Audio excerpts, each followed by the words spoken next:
The atmospheric processor on KL-7 gave a high-pitched wheeze as it struggled against the planet's thin air. Elena Navarro tightened the manual heat regulator on her suit, feeling the comforting warmth spread through the thermal fibers. Around her, fellow cadets from across the galaxy were making their final preparations, their advanced smart suits automatically adjusting to the plummeting temperatures. Manual heat regulation.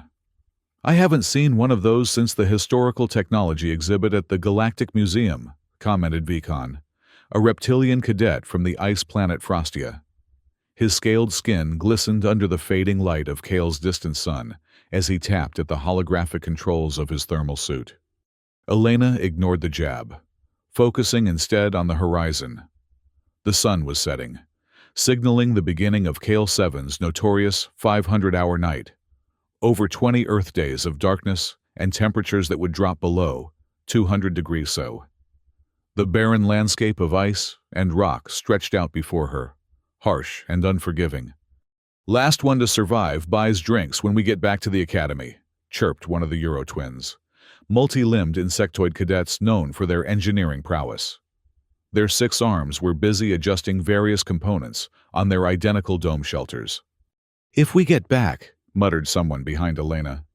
This was the 5 Warriors of Kale trial, a legendary test of survival skills for cadets at the Galactic Academy. Each participant was dropped onto the hostile surface with limited supplies and one objective: survive until extraction.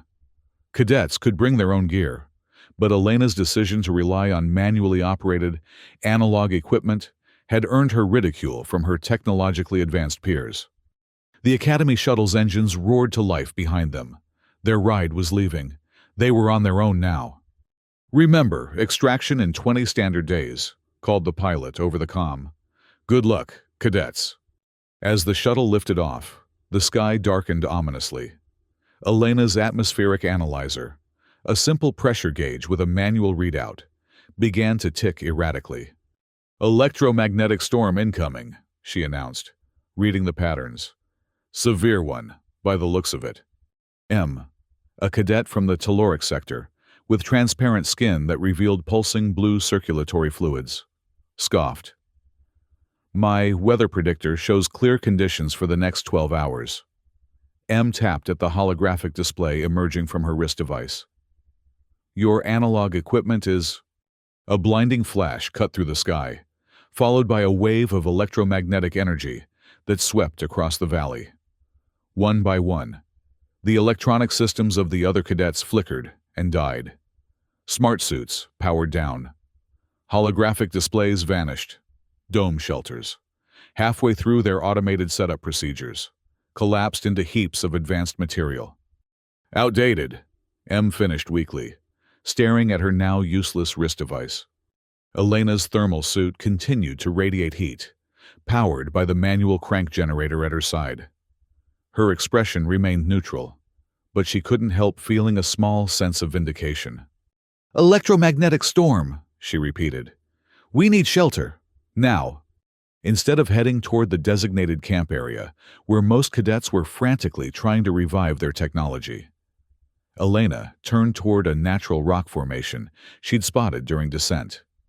Years of survival training on Earth had taught her to recognize potential natural shelters.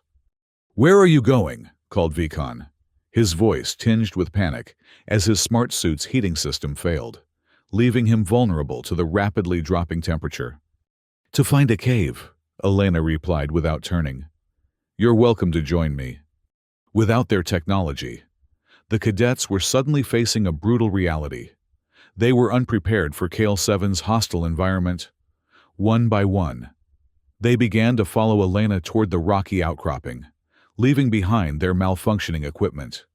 The cave Elena discovered was deeper than it first appeared. Cutting into the side of a rocky hill, the narrow entrance opened into a more spacious chamber, offering protection from the howling winds that were already picking up outside. "We can set up here," she declared, dropping her pack and pulling out a hand-powered light source.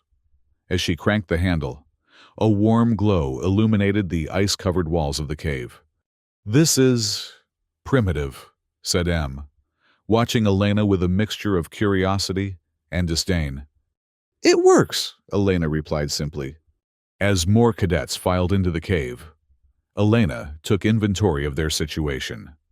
The electromagnetic storm had rendered all advanced technology useless. Most cadets had relied entirely on their smart suits and electronic equipment for survival. Now, they were down to basic supplies and whatever manual tools they had brought, which, for most of them, wasn't much. "How long will the storm last?" asked one of the Euro twins, huddling close to his brother for warmth. "Impossible to predict without functioning equipment," Em replied, her transparent skin revealing the increased rate of her circulatory system, a sign of stress among her species. "Storms like this on KL7 typically last between 50 and 100 hours, Elena said, recalling her research on the planet. "We need to prepare for at least 4 days without technology." "4 days?" Vikon exclaimed, his reptilian features contorting in alarm. "Without heat? We'll freeze to death." Elena nodded grimly.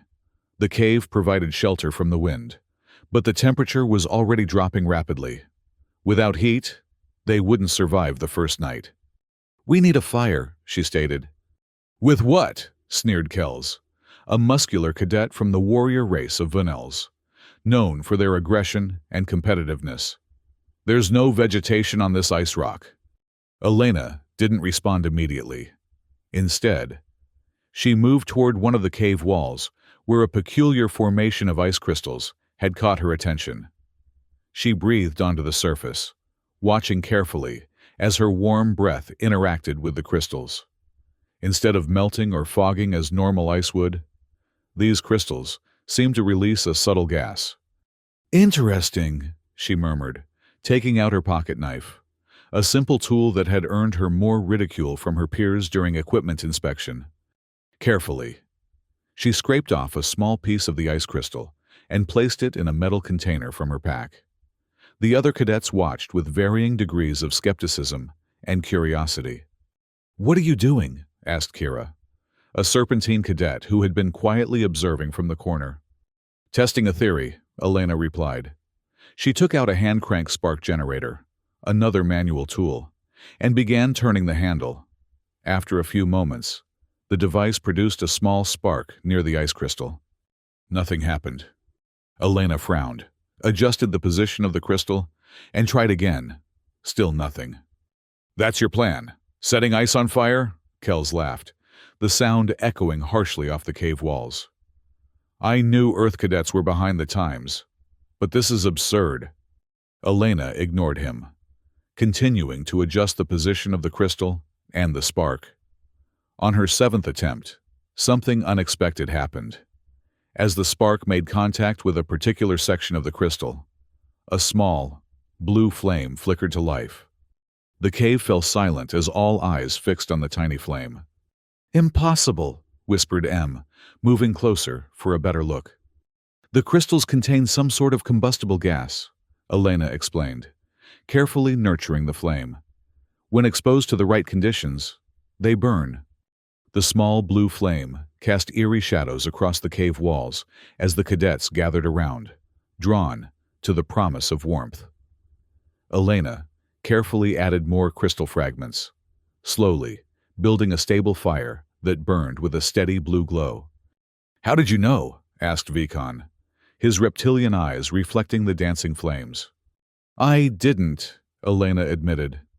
"But I noticed that these crystals behaved differently when exposed to warm air. They released gas instead of melting. It was worth trying." As the temperature in the cave gradually rose, the mood among the cadets improved. They began organizing their supplies, setting up sleeping areas, and discussing their situation with renewed hope. Elena took charge of teaching the others how to identify the right kind of ice crystals, those with distinctive fracture patterns that indicated the presence of the combustible gas.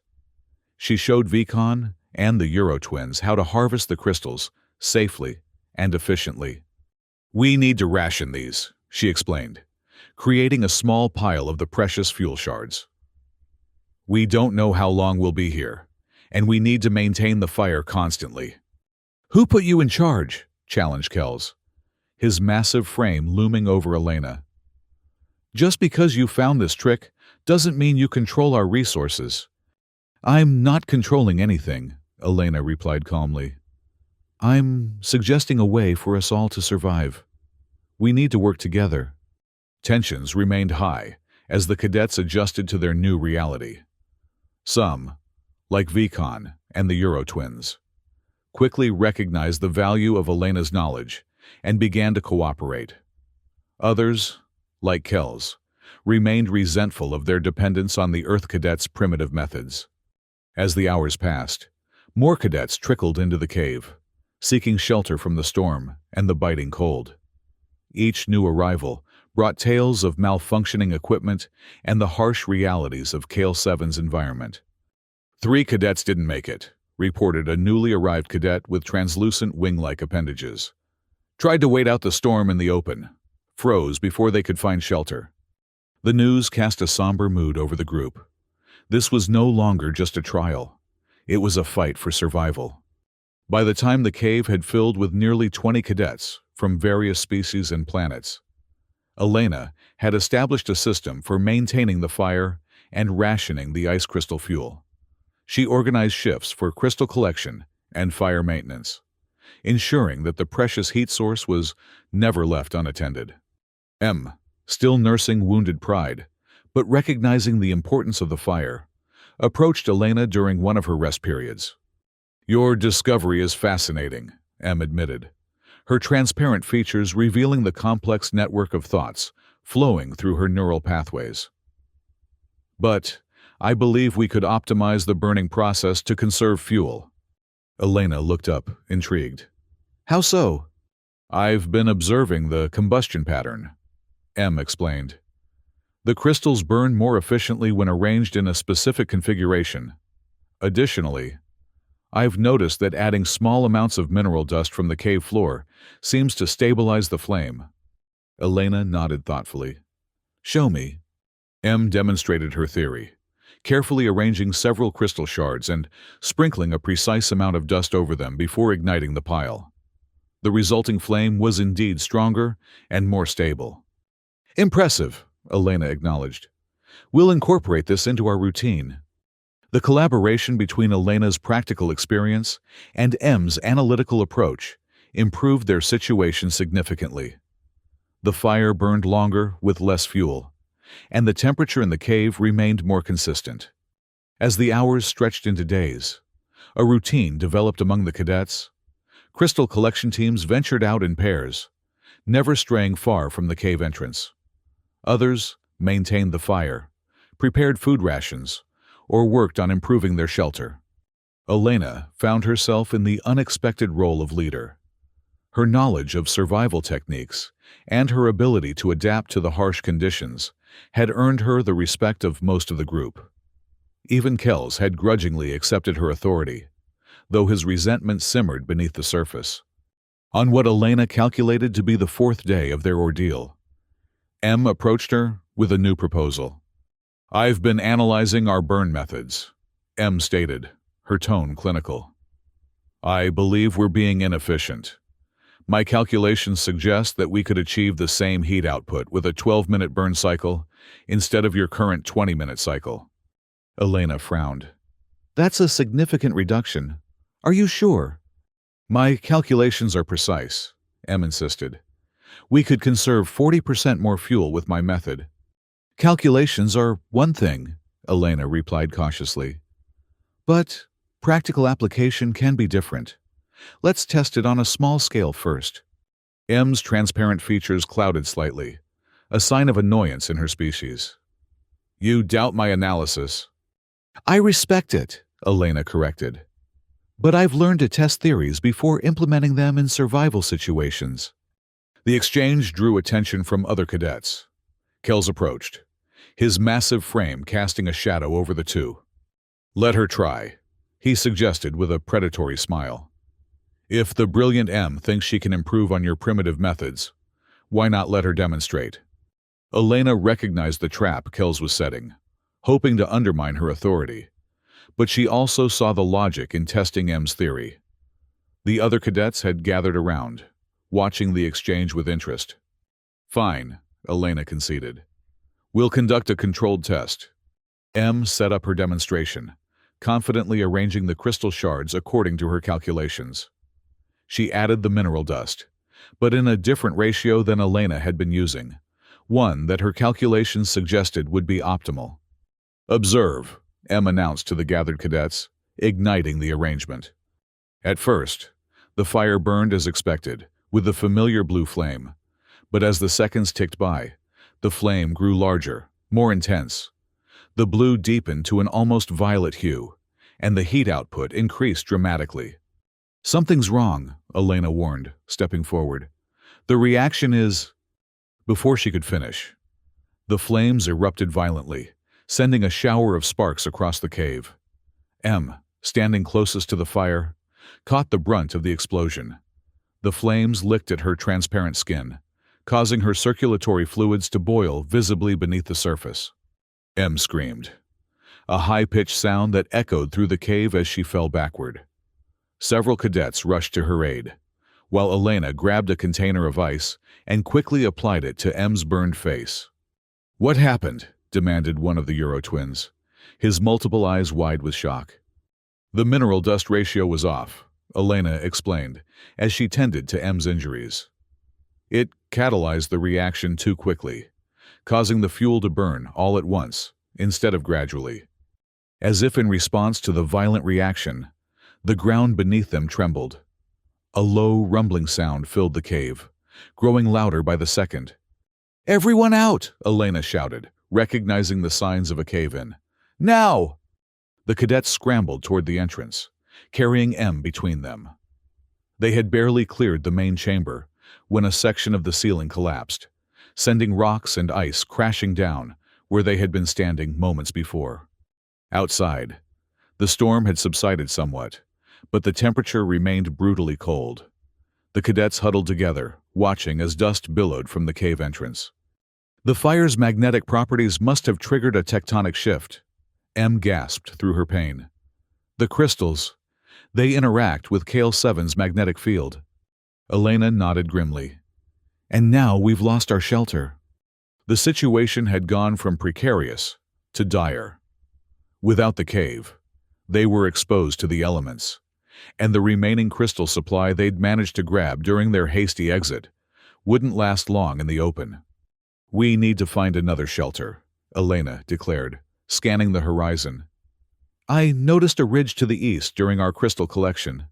There might be more caves there." "And if there aren't," challenged Kells, his voice low and dangerous. "Then we keep looking," Elena replied firmly. "We don't have a choice." The group set off toward the eastern ridge, with Elena leading the way. M, supported by Vikon and one of the Euro twins, struggled to keep pace. Her injuries were severe. The fire had burned nearly half her face, leaving the transparent tissue clouded and damaged. The journey was brutal. The wind cut through their clothing, and the ground beneath their feet was treacherous, a mix of slick ice and unstable rock. Every step required concentration and balance. "We should leave her," Kells muttered as they paused to rest, nodding toward M. "She's slowing us down." "No one gets left behind," Elena stated firmly, her breath forming thick clouds in the frigid air.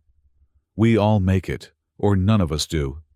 Kells's eyes narrowed, but he didn't press the issue. For now. As they continued their trek, Elena noticed Kells hanging back, eyeing the bag of crystal shards she carried.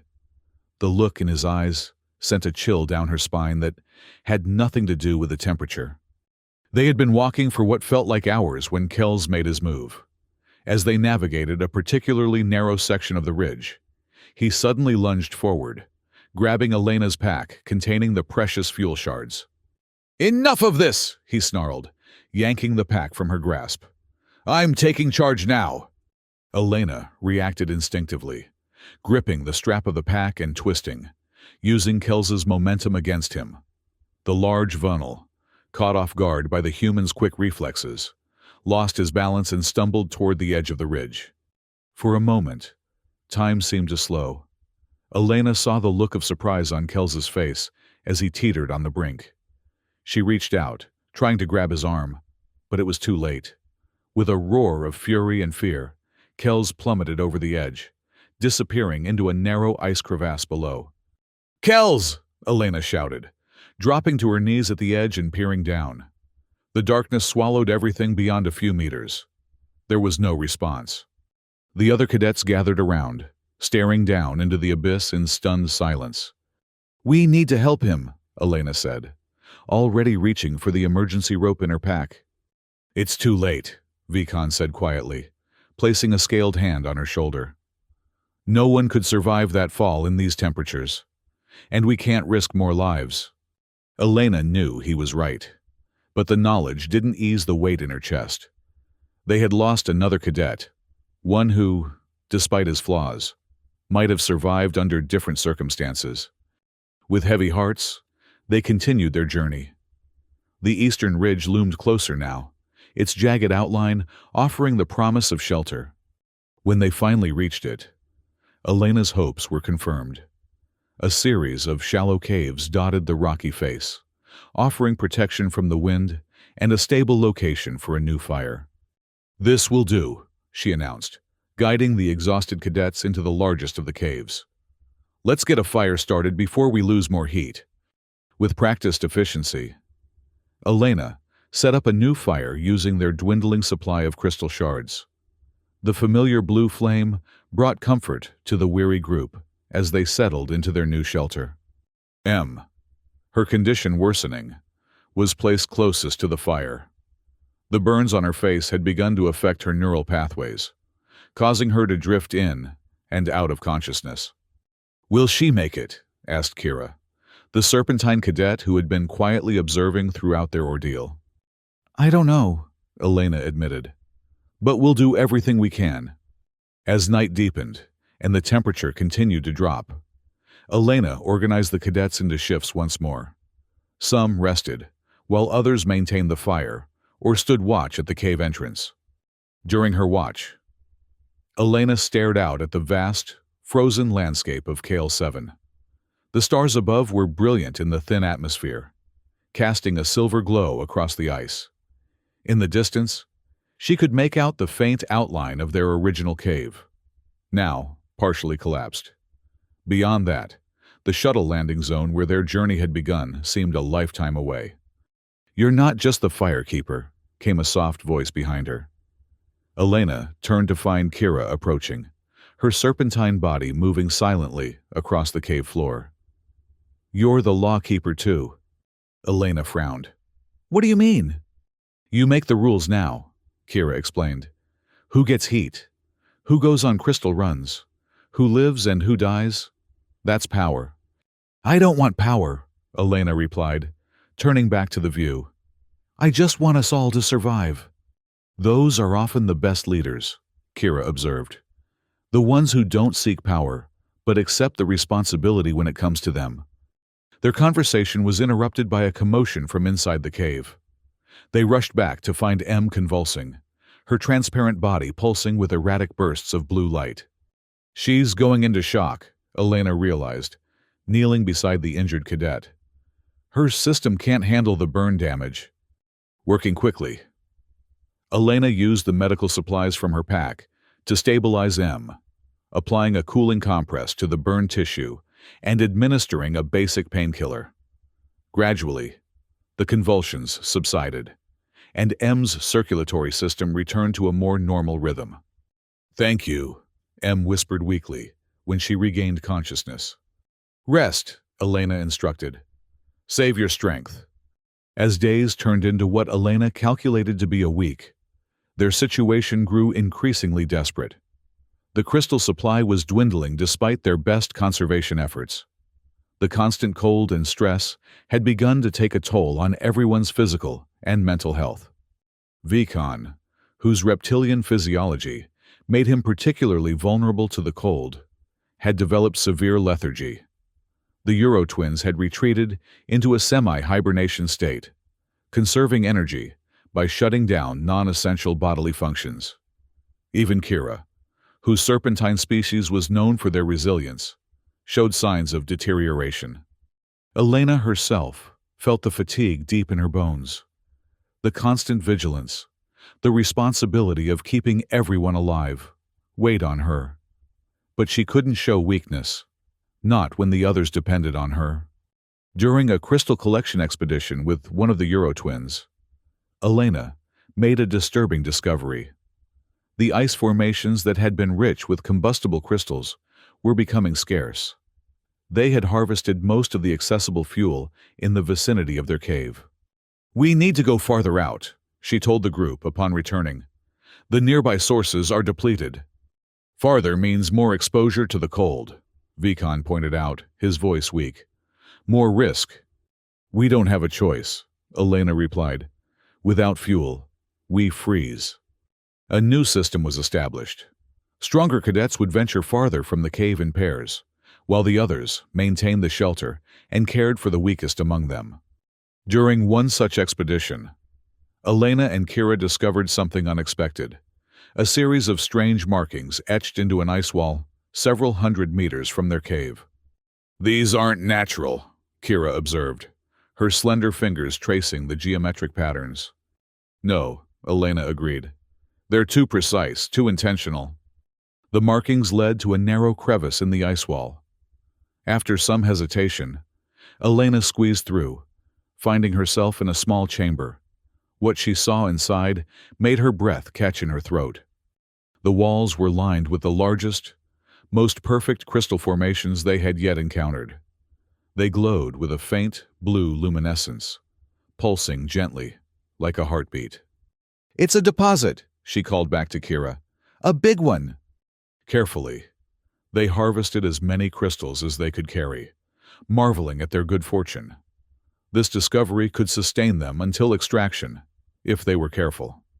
When they returned to the cave with their bounty, the mood among the cadets lifted noticeably.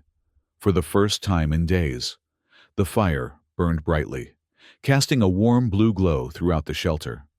M, who had been slipping in and out of consciousness, stirred at the increased warmth. Her burns had begun to heal, but the damage was permanent.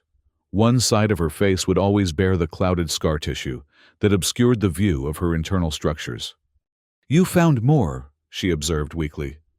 "A large deposit," Elena confirmed. "Enough to last until extraction, if we're careful." M's eyes, still visible through the undamaged portion of her face, studied Elena thoughtfully. "I was wrong," she admitted. "About many things." Elena shrugged. "We all make mistakes." "My mistake nearly killed us all," M persisted. "I valued theory over experience, efficiency over caution." "And now you know better," Elena replied simply. "That's how we learn." The discovery of the crystal deposit changed their situation dramatically. With a stable fuel supply, they could maintain a consistent temperature in the cave, and even spare some energy for melting ice to supplement their water rations. As the days passed, a sense of community developed among the cadets. Species that would never have interacted on their home planets or at the academy found common ground in their struggle for survival. The Euro twins taught the others songs from their hive world. Vikon shared stories of the great ice beasts that roamed his home planet. Even M, once she had regained enough strength, contributed by calculating optimal crystal burning schedules. Elena watched these interactions with quiet satisfaction. Despite the harsh conditions, despite the loss of Kells and the other cadets who hadn't made it to shelter, something positive had emerged from their ordeal. Then, on what Elena calculated to be their 16th day on Kale 7, disaster struck once more. It began with a tremor, subtle at first, then growing in intensity until the entire cave shook. Cracks appeared in the ice walls, and small shards began to rain down from the ceiling. "Another magnetic tectonic shift," M called out, her scientific knowledge still sharp despite her injuries. "The crystals. Their magnetic properties are affecting the planet's field." "Everyone out," Elena ordered, helping M to her feet. "Grab only what you need." The cadets scrambled to gather their essential supplies. Elena made sure the crystal fuel was secured before ushering everyone toward the exit. They had barely cleared the cave when a larger tremor hit, causing a substantial portion of the ridge to collapse. The cave that had been their home for days vanished in a cloud of ice dust and debris. "Not again," groaned one of the Euro twins. Standing exposed on the ridge, the full force of Kale 7's bitter cold hit them like a physical blow. The wind, which had been relatively calm in recent days, was picking up again, howling across the frozen landscape. Elena scanned the horizon, looking for any sign of another shelter. There was nothing but ice and rock as far as she could see. "We need to move," she decided. "There's another ridge further east. We might find shelter there." "We'll freeze before we reach it," Vikon objected, his scaled body already trembling violently in the cold. "We'll freeze for certain if we stay here," Elena countered. "At least movement will generate some body heat." With no better options, the group set off once more. Their progress was slow and painful. The wind grew stronger, driving ice particles that cut like tiny knives against any exposed skin. Visibility decreased as a storm began to form around them. Em, still weak from her injuries, struggled to keep pace. Vikon, despite his own vulnerability to the cold, stayed by her side, supporting her when she faltered. "Leave me," Em gasped after collapsing for the third time. "I'm slowing you down." "Not an option," Elena replied firmly, helping her back to her feet. "We stick together."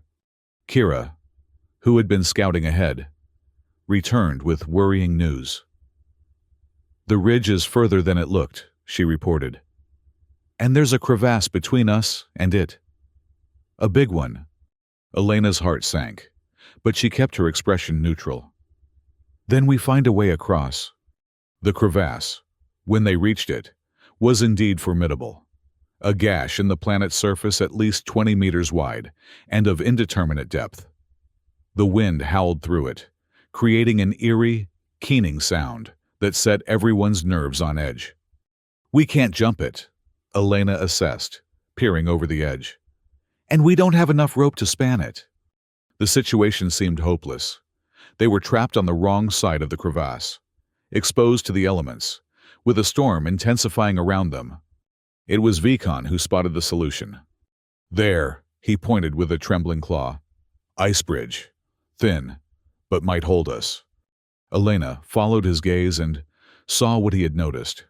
A narrow formation of ice that spanned part of the crevasse. It looked precarious, barely thicker than a person, but it was their only option. "It's too thin," Em observed, her scientific mind automatically calculating load-bearing capacities. "It won't support our weight." "We'll go one at a time," Elena decided. "Lightest first." One of the Euro twins volunteered to go first, his insectoid body the lightest among them. The group watched with bated breath as he carefully made his way across the ice bridge, his multiple limbs distributing his weight evenly. When he reached the other side safely, a collective sigh of relief went up. One by one, the cadets crossed, each successful transit increasing their confidence. Elena insisted on going last, ensuring everyone else made it safely before attempting the crossing herself. When only Elena and Em remained, a new problem arose. "I can't do it," Em admitted, her legs shaking from weakness. "I don't have the strength." Elena assessed the situation quickly. The ice bridge had held so far, but it was showing signs of stress. Small cracks had begun to appear on its surface. "I'll help you across," she decided, positioning herself behind me. "Lean on me." Together, they began the perilous crossing. Em's weight against Elena made balance difficult, and the ice creaked ominously beneath them. Halfway across, a large crack appeared, splitting from one side of the bridge to the other. "It's giving way!" Em cried, panic rising in her voice. "Keep moving," Elena urged. "Steady, don't rush."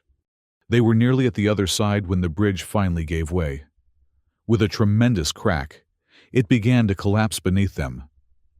Elena, summoning all her strength, pushed Em forward toward the waiting hands of their companions. Em tumbled safely onto solid ground, just as the ice beneath Elena's feet disappeared. She fell, a cry escaping her lips as gravity claimed her. Her hands scrambled desperately for purchase, finding a jagged edge of ice at the last possible moment. She hung there, suspended above the darkness of the crevasse, her fingers already going numb from the cold and strain. Above her, she heard shouts and saw movement as the cadets organized a rescue. A makeshift rope, formed from strips of clothing and equipment, was lowered down to her, with the last of her strength. Elena grabbed it and held on as she was pulled to safety. Collapsing onto solid ground, gasping for breath in the thin air, Elena looked up at the faces surrounding her. Despite their different physiologies, one emotion was clear on all of them: relief. "Don't do that again," Vikon said, his scaled features arranged in what Elena had learned to recognize as a smile.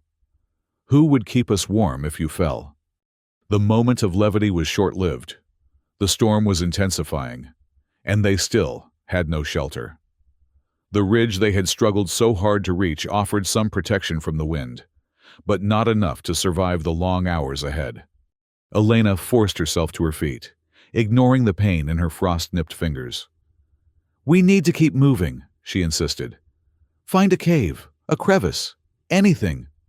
They trudged along the ridge, heads bowed against the howling wind. The storm had reduced visibility to mere meters, making their search for shelter even more difficult. The temperature continued to drop, and Elena knew they were running out of time. When they finally found another cave, smaller than their previous shelters, but deep enough to provide protection, it felt like a miracle. The cadets stumbled inside, collapsing from exhaustion and cold. Elena immediately set to work establishing a fire with their remaining crystal supply. Her fingers, damaged from her near-fall, made the task excruciating. But she persisted until the familiar blue flame flickered to life, as warmth gradually spread through the small space. Elena took stock of their situation. The crystal supply was dangerously low. Several cadets, including Vikon and both Euro twins, showed signs of severe cold exposure. M's condition had deteriorated again after the difficult journey. "How long until extraction?" asked Kira, coiling her serpentine body close to the fire. Elena checked her chronometer, one of the few pieces of equipment that had survived the electromagnetic storm due to its mechanical nature. 4 days, if my calculations are correct. Maybe 5. "And our crystal supply?" Elena hesitated, then decided honesty was necessary. 2 days' worth. 3 if we ration severely. The implication hung heavy in the air. They might not make it. As the hours passed, Elena maintained her routine of tending the fire and organizing crystal collection expeditions when the storm temporarily abated. But with each passing hour, their situation grew more desperate. The nearby area contained few crystals, and venturing farther was becoming too dangerous in the worsening conditions. On what Elena calculated to be their 18th day on Kale 7, she made a difficult decision. "I'm going back to the large deposit," she announced to the group. "The one Kira and I found before the cave collapsed." "That's suicide," Vikon objected, his once vibrant scales now dull with fatigue. "The storm, the distance, you'll never make it." "We'll freeze if I don't try," Elena replied simply. "We need those crystals to survive until extraction." After much debate, it was decided that Elena would make the journey along with Kira, whose serpentine anatomy made her more resistant to the cold. The others would remain in the cave, conserving the last of their crystal fuel. Before departing, Elena knelt beside M, whose condition had stabilized but remained critical. "Hold on," she told the injured cadet. "We'll be back with fuel before the fire dies." M's damaged face turned toward her, the unclouded portion revealing a complexity of emotions. "Why are you doing this? Risking yourself for all of us?" Elena considered the question. "Because I can," she finally answered. "Because someone has to." The journey back to the crystal deposit was even more grueling than Elena had anticipated. The storm had altered the landscape, covering familiar landmarks with fresh ice and snow. The wind cut through her thermal suit, which was operating at reduced efficiency after so many days of continuous use. Beside her, Kira moved with determined grace, her serpentine body better adapted to sliding over ice than walking. They communicated little, saving their energy for the physical effort of pushing forward against the relentless wind. When they finally reached the area where the deposit had been, Elena's heart sank. The magnetic tectonic shift had changed the terrain dramatically. The ice wall with its distinctive markings was gone, buried beneath tons of collapsed ice and rock. "No," she whispered, the word immediately torn away by the wind. Kira slithered forward, examining the area with her keen eyes. After several minutes of searching, she called out, "Here, there's a gap!" Elena rushed over, hope flaring in her chest. Sure enough, a narrow fissure had formed in the collapsed material, potentially leading to the chamber that had contained the crystal deposit. "It's too small," Elena realized, assessing the tight opening. "For you," Kira noted, "not for me." Without waiting for a response, the serpentine cadet slithered into the fissure, her flexible body easily navigating the tight space. Elena waited anxiously, the cold seeping deeper into her bones with each passing minute. After what felt like an eternity, Kira emerged, her body wrapped around a collection of glowing crystal shards. "There's more inside," she reported. "The chamber partially collapsed, but the deposit is intact." Together, they worked to extract as many crystals as they could carry. Kira made multiple trips into the fissure, each time returning with more of the precious fuel. By the time they had filled their packs, the storm had intensified to near blizzard conditions. "We need to get back!" Elena shouted over the howling wind. "Now!" The return journey was a nightmare. The storm had reached its peak, reducing visibility to almost nothing. They navigated by instinct and memory, each step a battle against the driving snow and biting cold. Several times they were forced to stop and take shelter in whatever meager protection they could find. A rock outcropping, a shallow depression in the ice. During one such pause, huddled against a boulder, Elena felt despair threatening to overwhelm her. "We won't make it," she admitted, her voice barely audible over the storm. "We will," Kira insisted, her serpentine eyes fixed on Elena with surprising intensity. "They need us to—" Those simple words rekindled Elena's determination. With renewed resolve, they pushed on through the storm, fighting for each meter of progress. When they finally spotted the faint glow of their cave in the distance, it seemed almost too good to be true. The blue light of the crystal fire, visible even through the swirling snow, guided them home like a beacon. They stumbled into the cave, nearly collapsing from exhaustion. The other cadets, who had been maintaining the last of their crystal supply with meticulous care, rushed to help them with their precious cargo. "You made it!" Vikon exclaimed, his scaled features expressing relief and astonishment in equal measure. Elena managed a weak nod before surrendering to the exhaustion that had been building for hours. As she drifted into a deep sleep, warmed by the renewed fire, she was vaguely aware of the others working around her, organizing the new crystal supply and tending to Kira, who had also pushed herself to the limit. She awoke hours later to the sound of excited voices. Groggily, she sat up, trying to identify the source of the commotion. "What's happening?" she asked, her voice rough from sleep and exposure to the cold. "Look!" one of the Euro twins exclaimed, pointing toward the cave entrance. Elena followed his gesture and saw what had caused the excitement. A silver-white glow was visible on the horizon, different from the blue of their crystal fire or the occasional flashes of the electromagnetic storm. "A rescue beacon," Vikon explained, his scaled face split in a wide grin. "Extraction has arrived." Relief washed over Elena in a wave so powerful it left her momentarily dizzy. They had made it. Against all odds. Against the brutal environment of Kale-7, they had survived. The extraction shuttle landed as close to their cave as possible, and medical personnel rushed in to assess the cadets. M was immediately prioritized due to her severe injuries.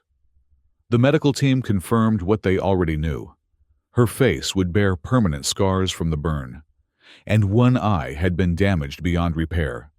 But she would live, which was more than could be said for some of their fellow cadets. Elena watched as M was carefully loaded onto a stretcher. Just before the medical team carried her out, M reached out a hand, catching Elena's arm. "Thank you," she said simply, her undamaged eye meeting Elena's. "For everything." V. Khan, though exhausted and weakened by the ordeal, was stable. His reptilian physiology, once he received proper medical attention, would recover without lasting damage.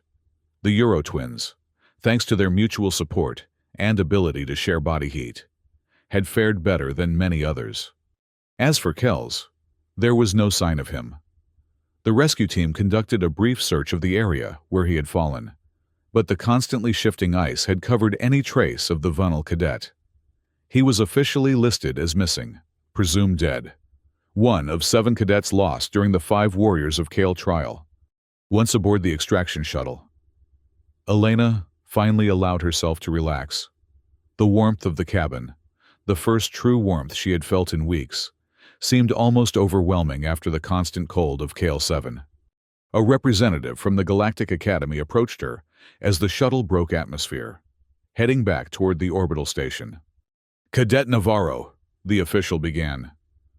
"Your discovery of the combustible ice crystals is remarkable. The Academy's Applied Survival Research Division would be interested in having you join them after graduation. Your practical approach to problem-solving and leadership under extreme conditions is exactly what we look for." Elena smiled tiredly. "Thank you. But right now, all I want is a hot meal and a long sleep." The official nodded understandingly. "Of course. There will be time for discussions later." As the shuttle carried them away from the frozen world that had nearly claimed their lives, Elena gazed out the viewport at Kale-7's icy surface. Somewhere down there, the small blue flame in their cave had likely gone out by now, the last of the crystals consumed. But the knowledge of how to create that flame, how to find warmth in the coldest of places, would live on. In the days that followed, as the cadets recovered at the orbital medical facility, Elena found herself the center of attention. Her discovery of the combustible ice crystals had been recorded in detail, and the methodology was being added to the Academy's survival manuals. M, recovering in a specialized medical unit designed for her species, requested Elena's presence frequently. Despite their initial antagonism, a bond had formed between them, forged in the shared experience of survival against impossible odds. "I've been thinking," M said during one of Elena's visits, her damaged face partially covered with a regenerative membrane. "The crystals, they shouldn't be able to burn, not according to conventional chemistry." "Yet they do," Elena pointed out. "Yes," M agreed. "Which means our understanding of chemistry under extreme conditions is incomplete. I want to study this further, when I've recovered, and I want you to be part of the research team." Elena raised an eyebrow. "Me? I'm not a scientist." "No," M conceded. "You're something else entirely. A survivor. An observer. You see things differently than those of us trained in theoretical approaches." The offer was tempting. Elena had originally joined the Academy with vague notions of exploration and adventure. The idea of contributing to scientific knowledge, of potentially saving lives with her discoveries, appealed to her deeply. "I'll think about it," she promised. As their recovery progressed, the cadets who had survived Kale-7 found themselves bonded in a way that transcended their diverse origins. Species that had traditionally viewed each other with suspicion or disdain now shared a connection that outsiders could never fully understand. V. Khan, whose reptilian culture valued strength above all else, had gained a new appreciation for different types of strength. The quiet determination of Elena, the analytical brilliance of M, the flexible adaptability of the Euro twins. My people would say that surviving Kale 7 makes us bloodkin, he told Elena as they shared a meal in the recovery center's common area. More than family by birth, family by choice and trial. The Euro twins, now fully recovered thanks to their species' remarkable regenerative abilities, had begun incorporating elements of Earth design into their engineering projects, a nod to the analog tools that had saved their lives. Even Kira, normally reserved and solitary, had become more integrated with the group, sharing stories and offering insights from her unique perspective. "You've changed us all," she told Elena one evening, her serpentine coils arranged in what Elena had come to recognize as a posture of respect. "Not just by keeping us alive, but by showing us a different way of thinking." When the official inquiry into the 5 warriors of Kale trial was conducted, Elena found herself facing a panel of Academy officials. The trial had resulted in an unprecedented number of casualties, and questions were being asked about its design and execution. "Cadet Navarro," began the lead investigator. "In your assessment, what factors contributed to the high casualty rate during this trial?" Elena considered her response carefully. "Over-reliance on technology," she finally answered. "Most cadets brought advanced equipment but lacked basic survival skills. When the electromagnetic storm disabled their technology, they were left vulnerable." "And you were not," the investigator pressed. "I was prepared for technology failure," Elena explained. "My equipment was manually operated, immune to electromagnetic interference." "Yet you claim no prior knowledge of Kale 7's combustible ice crystals," another official noted, reviewing her report. "How did you discover this phenomenon?" "Observation," Elena replied simply. "The crystals behave differently than normal ice when exposed to warm air. I experimented based on that observation." The inquiry continued for hours, with Elena recounting every detail of their ordeal. When she described the loss of Kells, a somber mood fell over the panel. "Cadet Kels's actions were regrettable," the lead investigator stated, "but understandable given the extreme circumstances. The survival instinct can override training and ethics." "With respect," Elena countered, "it wasn't survival instinct. It was selfishness. Others were in worse condition than Kells, but they didn't resort to violence or theft. They worked together." Her frank assessment caused some discomfort among the panel, but they couldn't dispute the facts. The cadets who had survived had done so through cooperation and shared resources. In the end, the inquiry concluded that the 5 warriors of Kale trial would be redesigned to emphasize survival skills over technological solutions. Elena's discovery of the combustible ice crystals was deemed significant enough to warrant further scientific study, and a research expedition was being planned to document the phenomenon properly. As the Academy returned to its normal routine, Elena found herself at a crossroads. The offers had started coming in, from the Applied Survival Research Division, from M's proposed crystal study team, from specialized exploration units, impressed by her performance on Kale 7. "What will you do?" Vicon asked, as they walked through the Academy Gardens, a place that felt almost overwhelmingly lush and alive after the barren landscape of Kale 7. Elena smiled, looking up at the artificial sky of the orbital station. "Continue learning," she said. "There's so much more to discover out there." "About ice crystals," Vicon teased. "About everything," Elena replied. "About how different species adapt. About survival in extreme environments. About working together despite our differences." The 5 warriors of Kale trial had changed them all. For Elena, it had confirmed her belief in the value of practical skills and adaptability. For M, it had taught humility and the limitations of pure theory. For Vicon, the Euro twins, and the other survivors, it had demonstrated the strength that comes from cooperation across species boundaries. As for Kale 7 itself, The small blue flame that Elena had discovered continued to burn, not in the physical sense, but in the knowledge that had been passed on. Future cadets would learn about the combustible ice crystals, about the manual techniques that had saved lives when technology failed. The small blue flame burned on in another way too, in the memories of those who had huddled around it during those long, dark hours, finding warmth and hope when both seemed impossible, in the bonds forged between species that might otherwise never have connected, in the quiet determination of an Earth cadet who had relied on observation and adaptation when others had placed their faith in technology.